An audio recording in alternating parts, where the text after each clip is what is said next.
The Union and Executive.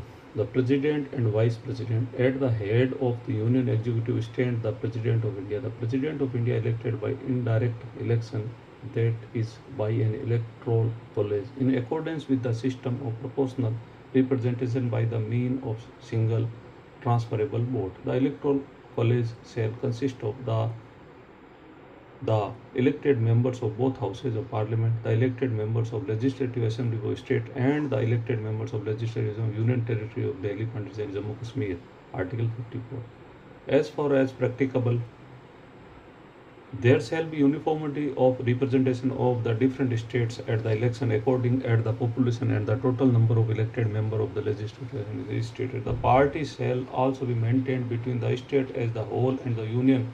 Article 55. This is second condition seeks to ensure that the votes of the state in the aggregate in electoral college for the election of the president shall be equal is to that of the people of the country as a whole. In this way, the president shall be a representative of the nation as well as representative of the people in the different system.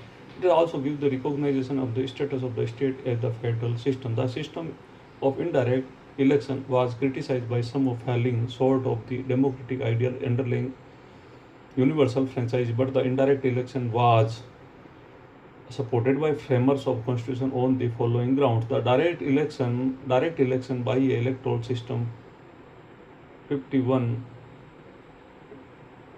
1.5 million 1,510 million people should means a tremendous loss of time, energy, and money. Under the system, a responsible government introduced the constitutional real power would vest in the ministry. So it would be anomalous to elect president directly by people without giving him the real powers. In the order of qualified for the election of president, a person must be a citizen of India, had completed age of 35 years, be qualified for the election as a member of House of the People, and must not hold any office of profit under the government of India or the government of any state and under local other authority subject to control any the said government. Article 58. But a sitting president, vice president of the union and state governor of any state or minister either for the union of any state not disqualified for the election as president. Article 58. The president's terms of office is 5 years from the date on which he entered office upon his dissolved, but the eligible for the re-election. Article 56-57. The president office may be terminated within the term of 5 years either the two ways: by resignation in writing under the hand addressed to vice president of